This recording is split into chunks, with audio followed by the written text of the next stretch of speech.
All right, this is Juan Valdez, and you're watching the Break It Down show. Yeah, this is an interesting episode. We've got a guy named episode. and what we're doing to protect his identity is not have him on camera, and also to not use his real name, only just his gender that he's a his.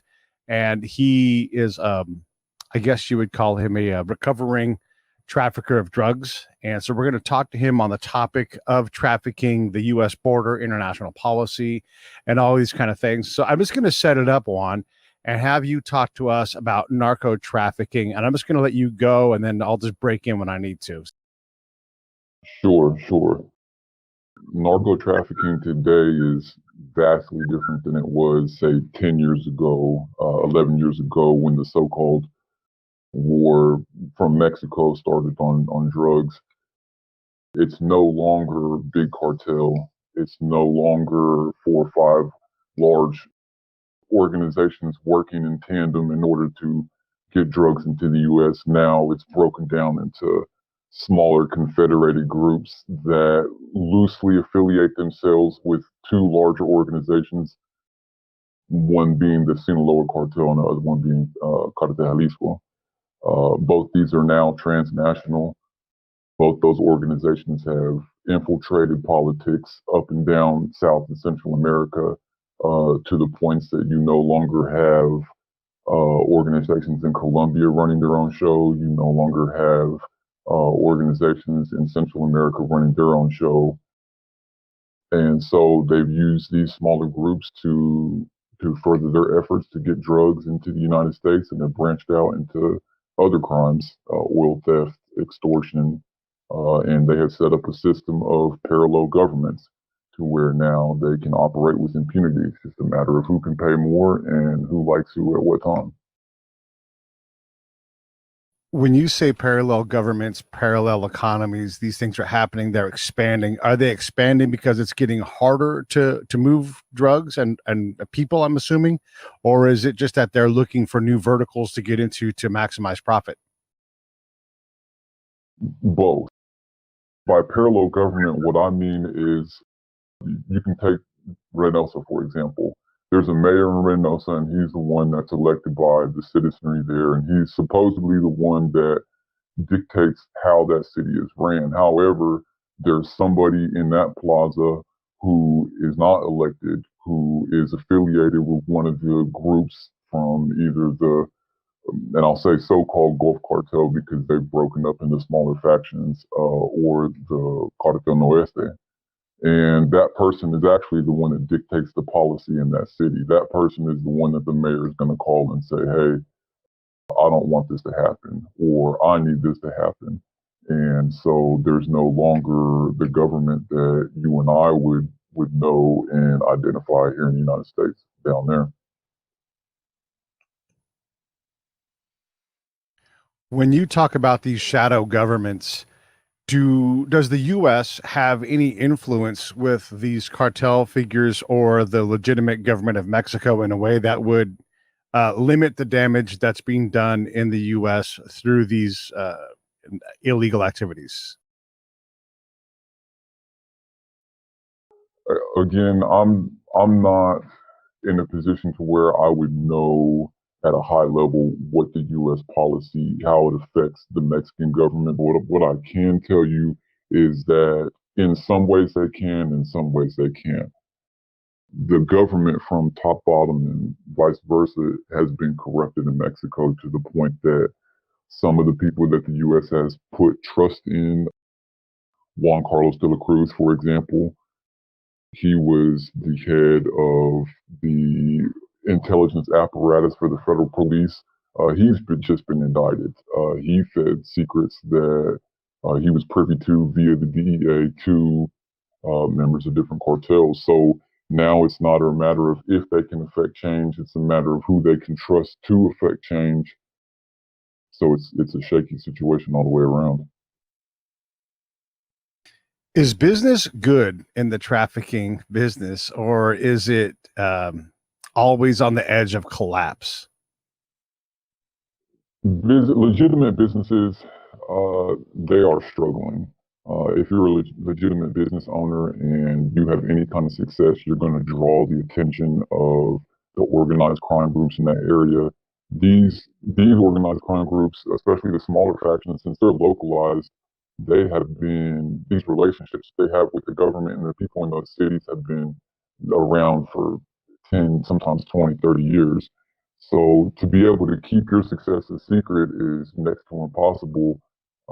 And so I would venture to say 90% of the people who have anything successful going on in Mexico are going to get a knock at the door at some point, and somebody's going to ask them to pay. So legitimately, it's hard. You're just going to have to budget a tax that you're going to pay to whatever group, and then you're going to have to worry about complaining to them when something goes wrong. But on the cartel side of it, it's great. The immigration crisis is probably tripled what they make in a month. Why has it tripled with the immigration crisis? What is driving the business to I mean, triple is heck, that's everybody's goal.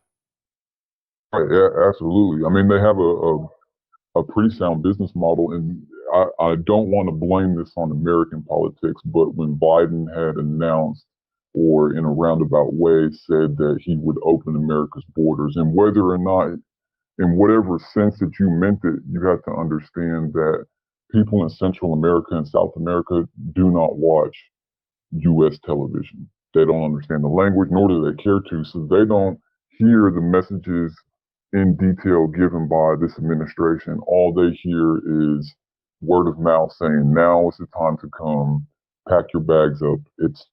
We need to get there. And so, I mean, as everybody can see on the news, there's a large influx of people.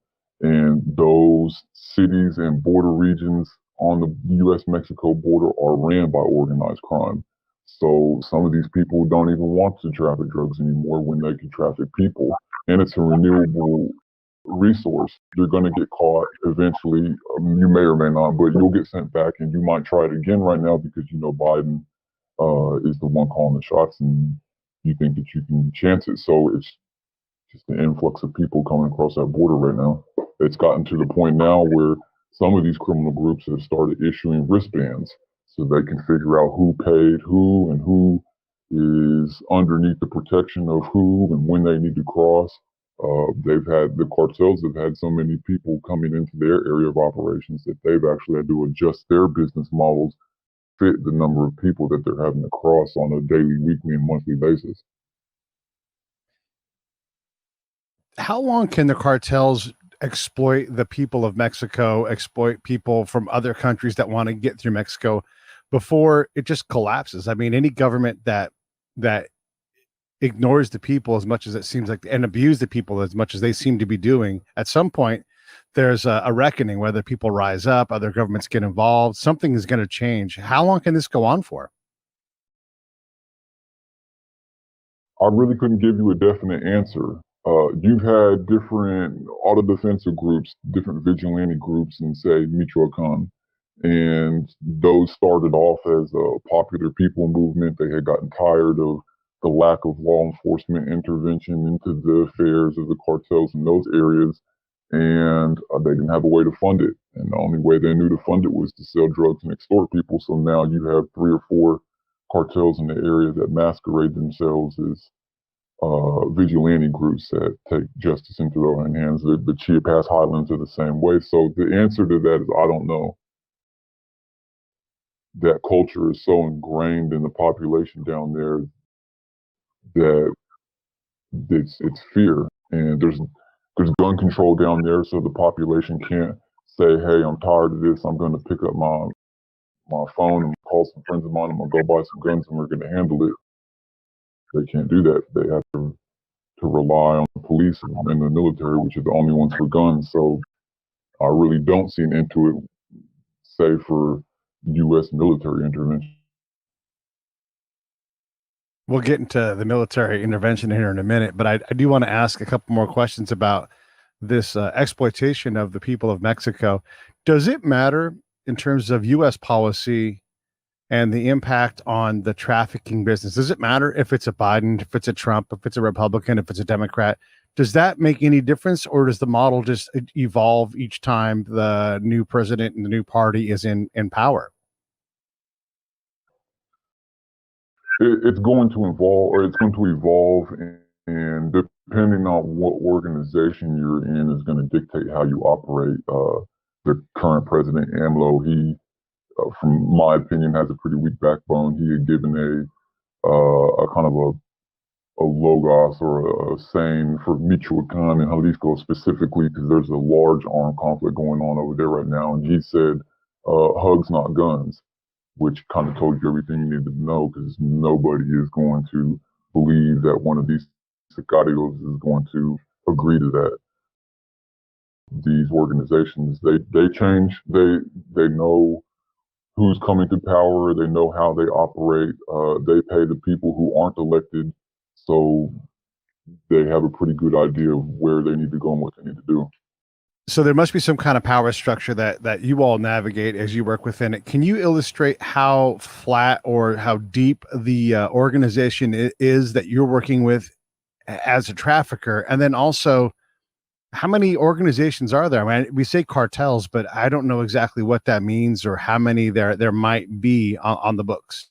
Okay, cartels. Now, cartel is a broad term for any organized crime group in Mexico. There used to be just the main factions. There was Cartel Sinaloa, Cartel Jalisco, the Zeta, the Gulf Cartel, and then remnants of, say, La Familia, the Templarios. So I would say seven. Now it has gone to, there is probably one for each state, some more powerful than others. And now you see an alignment of cartels. I'll use the Gulf Cartel. They have a large faction called Los Metros, and they have aligned themselves with Cartel Jalisco, whereas other elements of the Gulf Cartel do not want to operate under the supervision or guidance of Cartel Jalisco. So they actually fight amongst themselves. The organization that I have worked with in the past has been Cartel Sinaloa, which they have done an incredibly good job of not only centralizing their power within the state of Sinaloa, but being able to project that across the United States as well as to other countries using these smaller organizations. And the way that will work, say, for example, myself, I'm in America. So if you're in Sinaloa and you need something done up here, it doesn't make sense for you to send people across the border and go through that hassle when you can simply have a phone roster and say, hey, let me call the people I know that do the same thing in that area and see if they know anybody in the United States and in the area that they need something done with. And they'll say, hey, I happen to know this guy. And they'll call me and it'll just be a price. They'll say, this is what I need done. Can you help me out?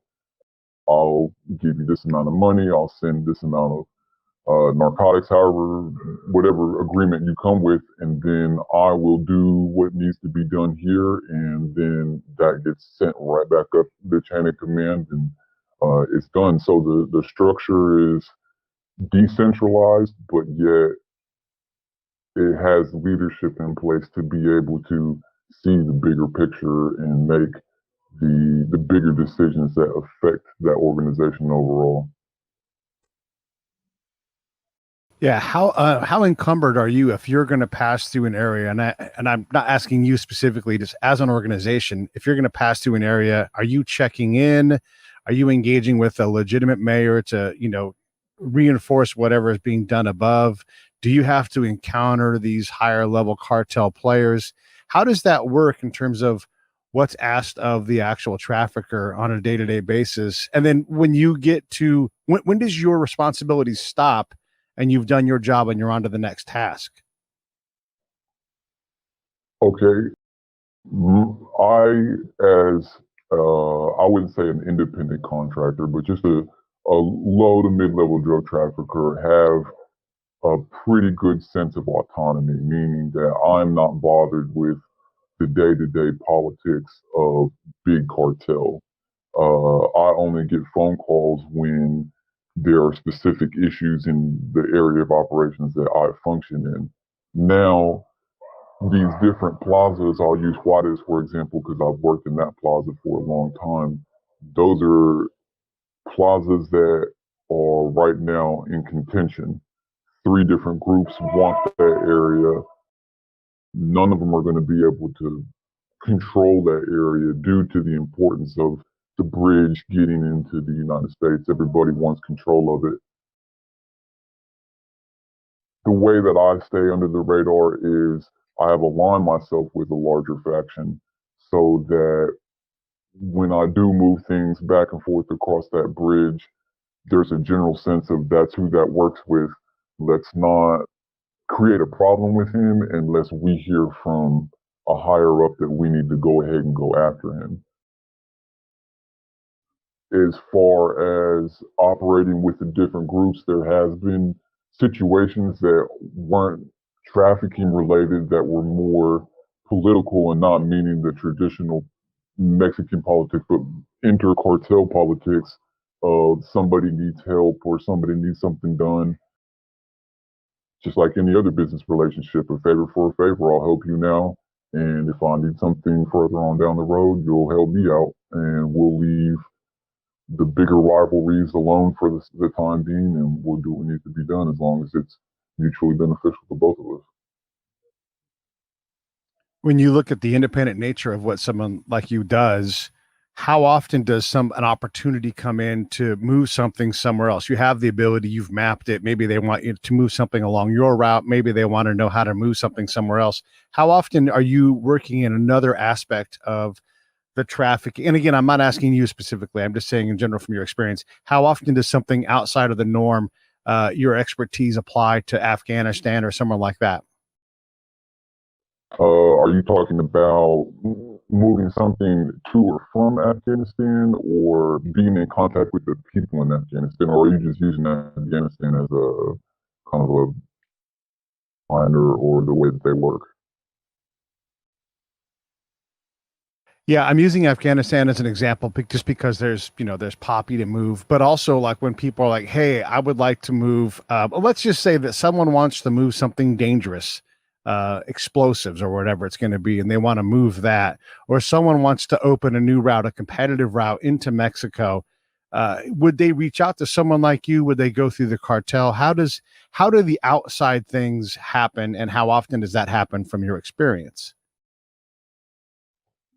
Okay, it's rare that I personally receive any phone calls from a separate country having to deal with routes into the United States. However, I have had situations where people have wanted to use the routes that I have, and they base that off of two things. They base that off of your track record and what they see you lose on your routes and what they see you gain on your routes. And more importantly to them, how trustworthy are you? Meaning, if this is something that's advantageous to them and they might be doing a favor for somebody in order to further their business, are you going to get it done so that their word is in play? I generally don't see anything large, but I will say that apart from narcotics, things do move back and forth across that border. I mean, it's a fairly porous border. It's one of the, I believe it is the largest land border in the world. I know something crazy like 350 million like they cross that border every year. So it's not hard to move things across, and they know that, so they just pick whoever they feel would be able to best handle what it is that they're trying to move across. A note to that though, dealing with countries like Afghanistan, any country that has a terrorist nexus, I know they know what a special interest alien is and the things that go along with that, and we know that those are priorities for law enforcement in Washington D.C. And the people that I work with know to stay away from them. They are given different attention than, say, narcotics or normal immigrant. So people that are registered as a threat with the U.S., you guys are going to try to avoid. Is there a scenario where a cartel grabs these people in order to gain some favor and some leniency with the U.S.? Or is that far fetched? No, not at all. I mean, it's all about business, and once you get to the upper echelons of these organizations, politics feed into them the same way they would with Fortune 5 companies or big business in the United States and abroad. So a favor for a favor is what these people operate on. Believe me, if Chapo could have grabbed Osama bin Laden and traded him for his freedom, Osama bin Laden would be sitting in ADX right now as opposed to him. Yeah, that's always the case, right? The other question I want to ask is, a person at your level who's moving products, how dangerous is it for you day to day, wherever you're at in the world? How much over your shoulder are you looking, or is it more just like, hey, I wear a golf shirt and some chinos and I go to work and no one is any the wiser? Right. Myself personally, the area that I'm in and the way that I operate, I don't see anything personally. Everything I do is via communication to somebody else. So for me, I enjoy a fair amount of safety.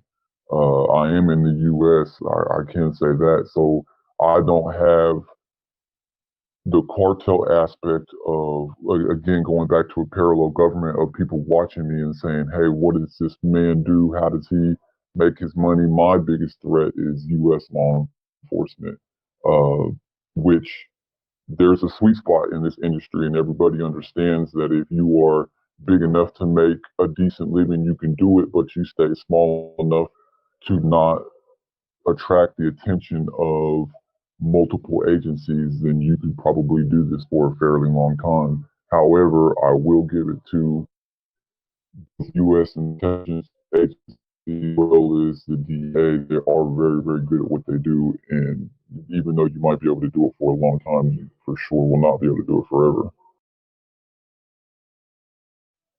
What does a comfortable living equal? I mean, because nowadays, if you learn to code, you can make 200 grand a year if you're really good at it. You can start your own company, potentially make millions of dollars. Is it something where you look around and go, man, I should just learn how to run a damn computer at the highest level? Yeah, the days when you want to pull your hair out, absolutely.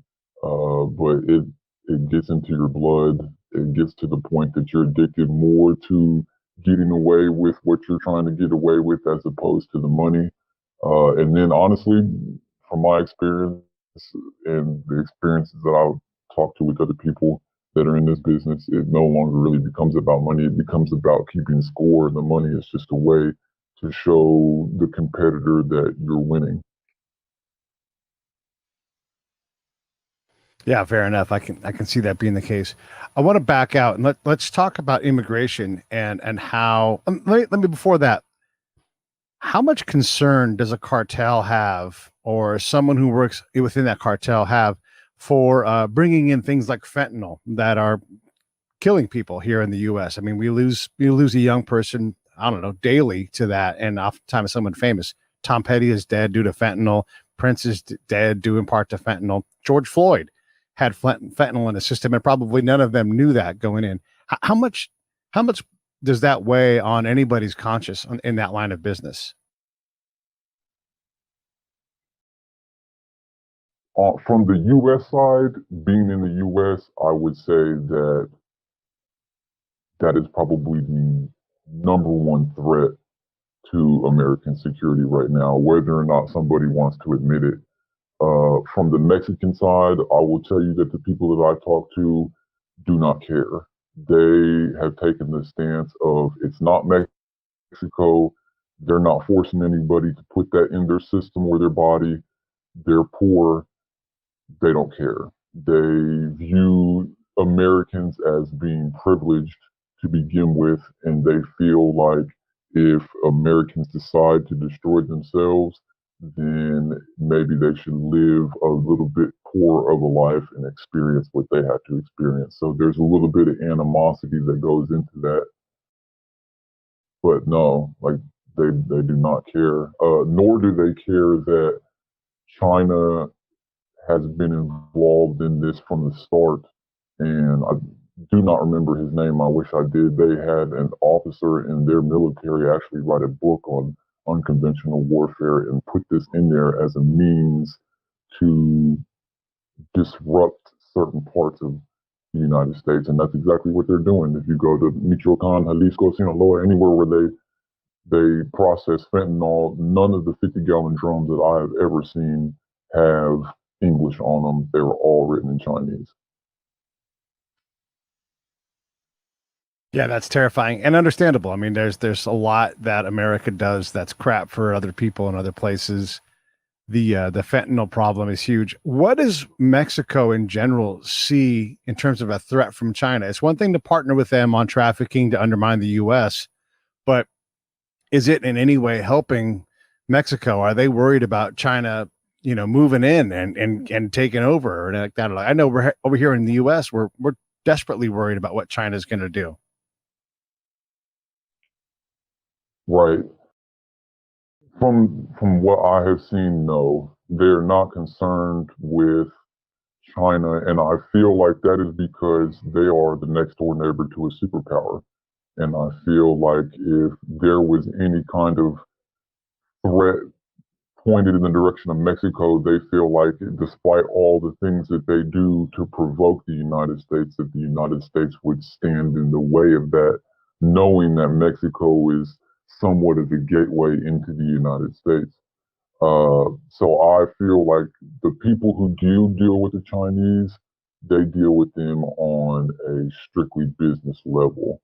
They don't concern themselves with the animosities between the Chinese and the American governments. On top of that, you would kind of have to understand Mexican politics. Mexico City is extremely worried about secessionism from the northern part of Mexico. Geography dictates that a lot, and the northern states have more in common with the United States. There's long manufacturing, banking relationships with the United States and these border communities. So Mexico kind of has a little bit of a chip on its shoulder. So I feel like if they want to allow Chinese policies, politics, and drugs to run through their country, they don't have a problem with it. And if it were to grow out of control, they feel like the United States would step in. I'm curious what you think about two different levels of question. The first one is we'll call it the small push. How would it impact the cartels if an American president said, you guys present a clear and present danger, we're going to go ahead and park a brigade, 5,000 service members in Chihuahua, Mexico, the northern part of it, and we're just going to run interdiction operations until we feel like leaving. The other aspect is the big push. What if an American president said, anybody who lives north of Panama that wants to be part of America, stay where you are, raise a flag, and we're just going to come and we're going to annex all of Mexico and Central America? How would either of these things impact, and how would the cartels feel about those pushes? The small push, you would jeopardize small operations. So big cartel would just move around it. If you made a presence in Chihuahua, then they would just move through Tamaulipas. It would just create conflicts in different areas because you would shorten the available space and opportunity to get into the United States. The bigger push, let's land in Veracruz where everybody lands. That's the key to Mexico. If you can take Veracruz and you can take Mexico City, then you take Mexico.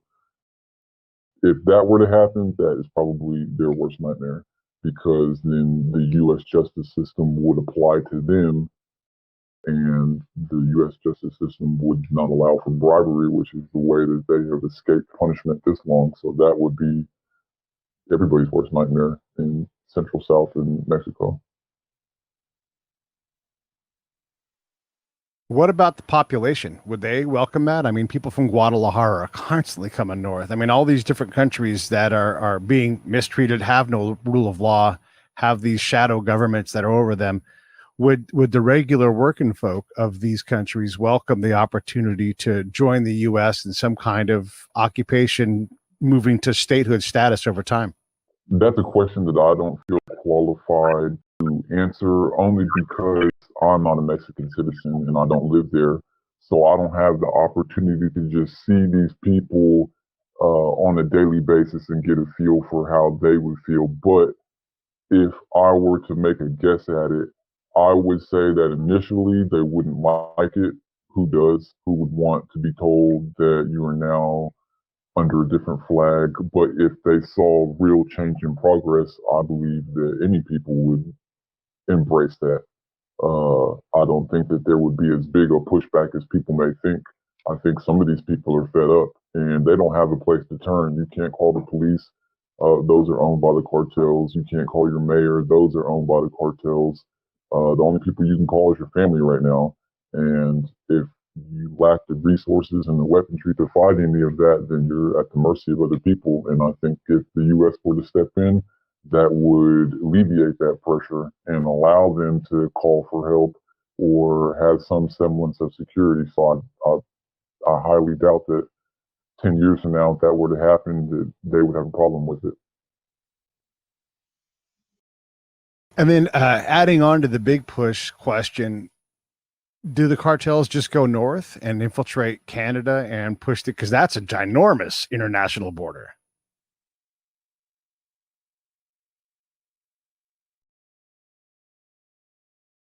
I really can't speak on Canadian politics. However, I feel like they have such a close personal relationship with the United States and their policies are similar that they wouldn't be able to gain a foothold.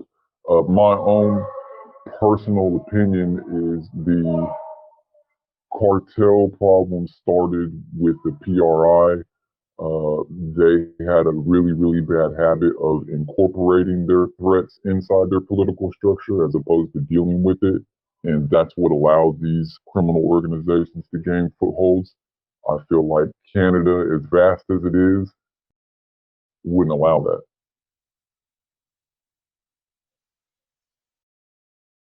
How does trafficking impact immigration with the U.S.? I mean, we have this, just, I guess the best way to say it is a schizophrenic immigration policy where we do all kinds of crazy things and expect some kind of positive outcome. I don't understand any of it, left or right. Does trafficking of people and immigration, these are all separate little silos. How does that all work?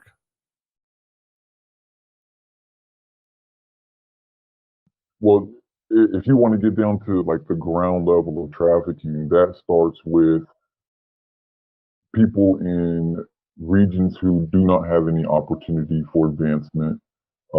Their governments have been corrupted. Honduras, Guatemala, El Salvador.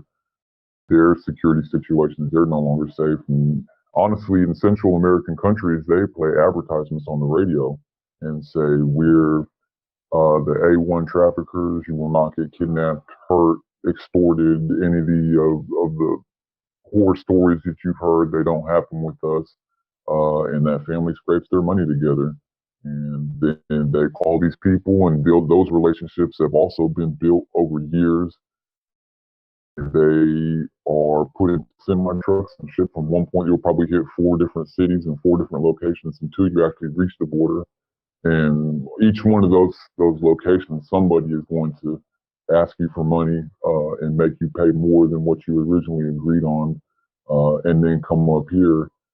As far as like the broader spectrum of immigration, I don't have a clear answer to that problem. I feel like those problems originate in those countries due to poor government. And until you fix the government as a whole, I feel like it's a waste of time for the United States to continue to send money to these people and expect that they're going to do the right thing with it. So, short of what we had just talked about with military intervention, I do not see a solution to it. And we're going to continue to face that threat. So, a military intervention, is there something else politically or socially that could be done? And then what would you do? Like, how would you handle this? And is this something that you can handle? Could you stop simultaneously the influx of fentanyl, the illegal immigration problem? Is there a way to wrap your hands around the whole thing?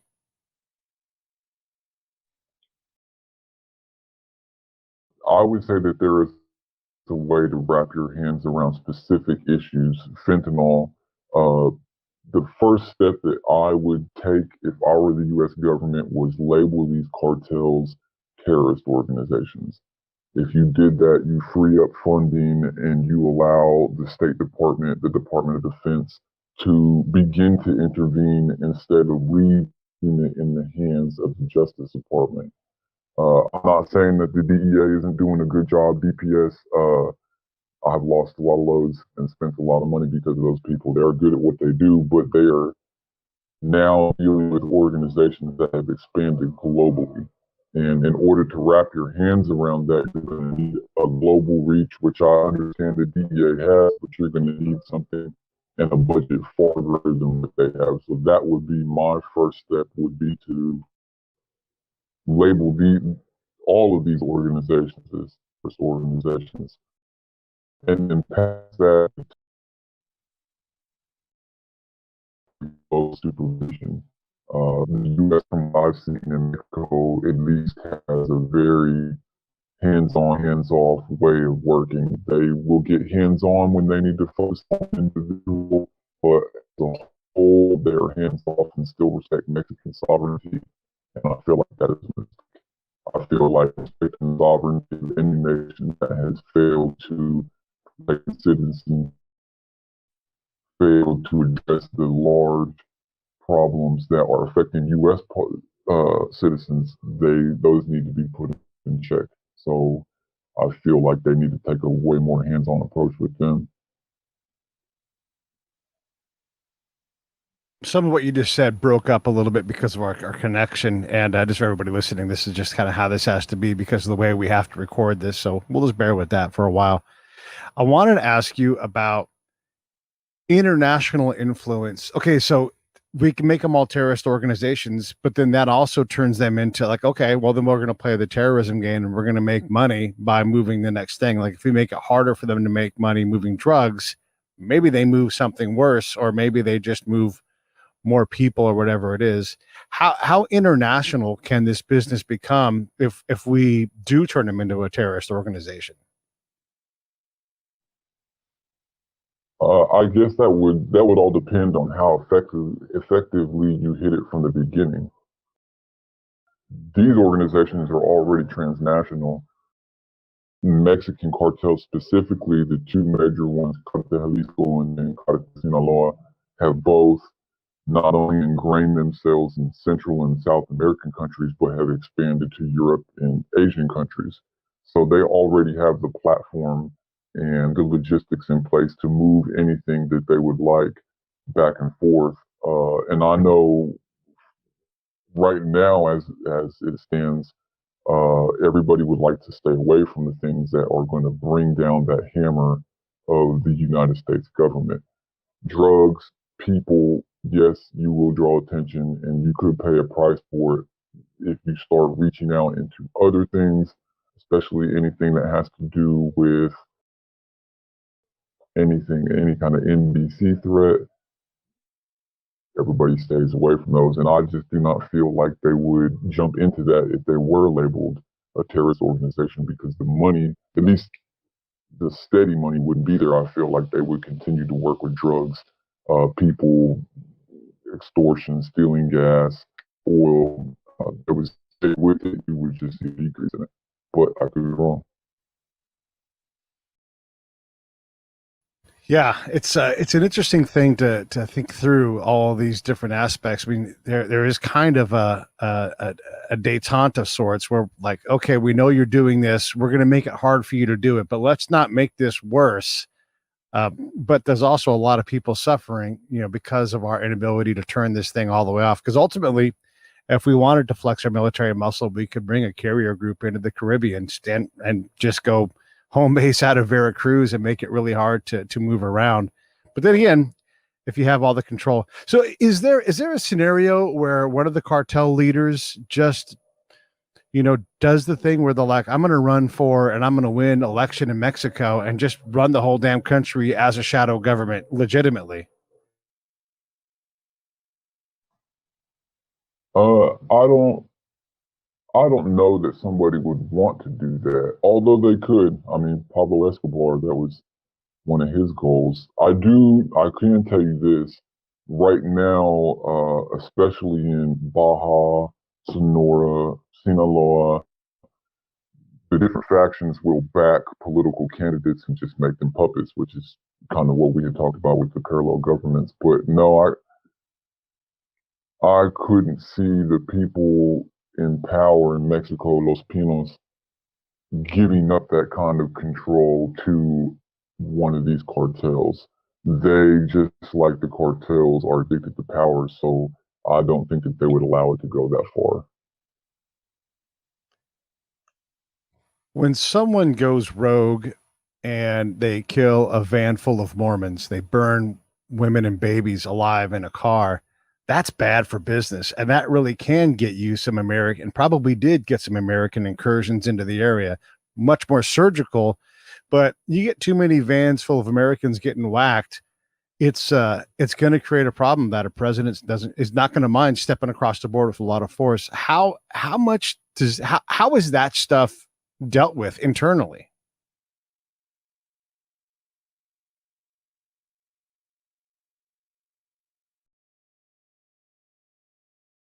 Okay, I know the case that you're speaking of. It depends on whether or not that's true. I will tell you what I know about that specific situation, and my information may be false because I was in America when that happened. But like I said, the plaza that I work out of is Juarez. And when that happened, it was all being blamed on a group from the Linea. And when that happened, Mexico did see U.S. personnel in Juarez. They saw checkpoints. Um, it was a large consensus of the people in that plaza that the people from the Linea didn't even do it. They had screamed that they didn't do it. They had blamed it on, believe it or not, and again, I do not know how true this is, but they blamed it on Trump. They came up with the conspiracy that Trump needed an excuse to say, we need border protection. I need a wall. And what better way to do that than dead white people? And so that was the consensus in that area. But if it were true, if, say, some of the people from the Linea did do what they were said to have done, then those people would not be around anymore. It's the same thing as if you were to mess with special interest aliens, if you were just bringing way too much attention to what we have going on, and you're not able to control yourself, so you would be around anymore. Yeah, I can see that being the case. The infighting that happens between cartels too could be an area where Group A puts a hit on these Americans to make Group B look bad in order to affect some kind of operation. And maybe those Mormons pissed off the wrong people and said it was a good target. But how much does infighting how much does infighting impact business, or is there an agreement between these cartels that fighting is expensive and they'd all rather just make money? It's it's right now it's the backbone of the cartels. That's why you have these smaller organizations. You can look at, say, Baja over in Tijuana. Cartel Ariano Felix is still operating over there, and they have infighting to the point that some of them work for Cartel Jalisco, some of them work for Cartel Sinaloa, and that's a constant ebb and flow depending on who it is that got killed and who stepped up to the plate and ran it. But it's a huge problem right now, and it's one that the larger cartels are trying to fix by incorporating these smaller groups into their organization, so to speak. But it's all about greed. If I feel like I can do a better job than you, then I already know people in the United States. I don't need you. I will just split away from your group and I will call myself cartel whatever. And then I will get some people that I can pay as sicarios, and now I have my own group. And then somebody might do that to me 2 years down the road. And that has gone on for years and years until you see what you have now, where the alliances are going to change from hour to hour, day to day, month to month. How much do cartels care about? I mean, we have our social justice movement here in the United States. We're trying to understand ethnicity better. Do they give a damn about any of that? Do they care if drugs are being used against one ethnicity over another? Does that in any way impact their decision making? No, not at all. Especially in America, again, they have somewhat of a bias and chip on their shoulder. So if it was a black person doing it as opposed to a white person, that's not going to make any bit of a difference to them. Their money still has Benjamin Franklin printed on it. I kind of figured because it's about business, but I just wanted to ask because these are interesting questions that I believe people would have. I mean, I have other questions, but I also don't want to run out of time without asking you, what do you want to let us know? What's important that we understand that we've not covered? We've covered generally most of it. I guess my main reason for doing this show would bring attention to the fact that there is a real danger south of this border. And I feel like people are not paying attention to it, nor do they understand it. I don't think they understand the violence. I don't think they understand the brutality of these organizations. And just from the basic human perspective, I mean, I feel like God made all of us, and those people have just as much of a right to security and happiness and well being as we do as Americans. And I feel like as Americans, as the bigger power, we have a responsibility to step in and correct the wrongs that we see being perpetrated in front of our eyes instead of playing the ostrich and just sticking our head in the sand. I want to come back to that aspect, but I want to not forget to ask you this: how corruptible?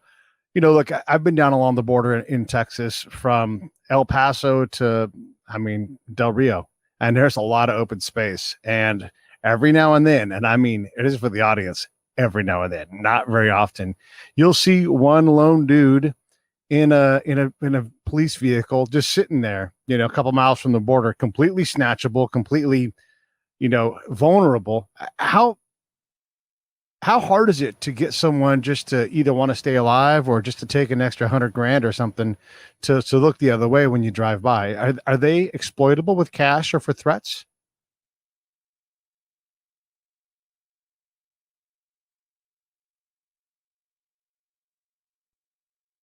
A little bit there. You broke up a little bit there, but I think I understand the gist of the question. It's hard. It's not as easy as maybe Hollywood would want it to seem, but it's also not impossible. I can think of probably 3 or 4 cases right now in Texas of police being bribed. I've used one before for transportation. But they come down hard on those guys. And when they're found out, they pretty much have their lives torn apart. So it's few and far between. I'm not saying it doesn't happen, but I don't see it nearly as often as you would think. Getting back to the like why you're doing the show, part of this, how dangerous is it for you to do this? How dangerous is your job on a day-to-day basis? How do you get the stain of being a drug trafficker off you when you're 60 years old and you have been out of the game for a while? It's easy to look at someone who does a work like this that kills people and say you're a horrible person. But in reality, we all do stuff. We all have things, and it could easily be me. Right. I don't think it's the same that you can never wash off. I think that I'm going to have to stand before God one day, and I'm going to have to account for my sins, and that is not something I look forward to. Personally, I'm at a point now where I've come to realize the harm that I'm doing to my family, to other families, in the large scale. I understand the fact that in facilitating the movement of narcotics back and forth, I'm affecting somebody in New York, someone's kid who may or may not have been introduced to it, and I no longer believe in the axiom that most people in this business use of if it wasn't me, it'd be somebody else. Either way it goes, that person that was going to do the drug was going to do it anyway, so I might as well get the money. I feel like as a Christian, I have a responsibility to account for my actions on a day-to-day basis, and it's something I feel like I can no longer do, so I don't. And that was the reason for me doing this show, is to get that information out there. Maybe somebody hearing this does have a solution or does have the ability to affect some kind of change in a small or big way. They're motivated to do that. You're clearly an intelligent dude. You're well spoken. You just used axiom properly. It's all impressive. How did you get started? You don't got to go through the whole history, but how did you get started in this spot? And then how educated are you? I mean, it seems like you've got a brain in your shoulders. You really could do a lot of other stuff. Um, I actually got my start. I was in the military, and I got out of the military, and I went to prison shortly after.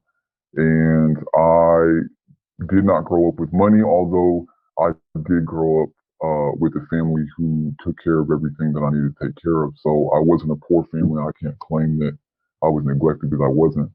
Um, but I saw all these people, and I went to prison for something really, really minor.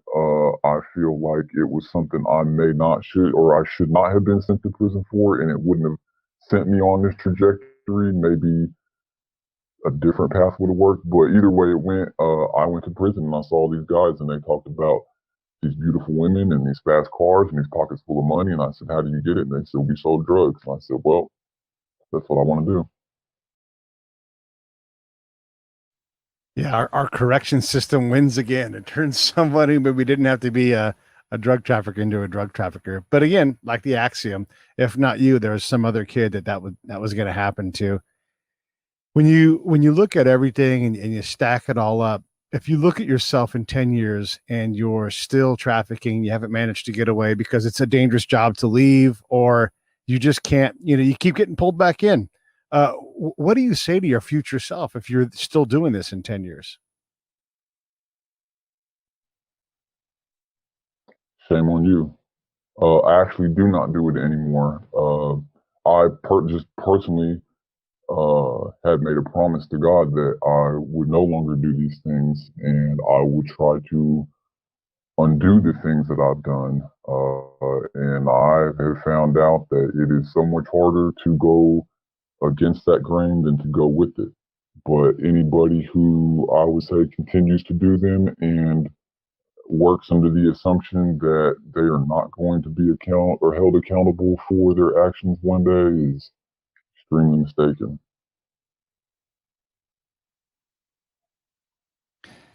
Yeah, fair enough.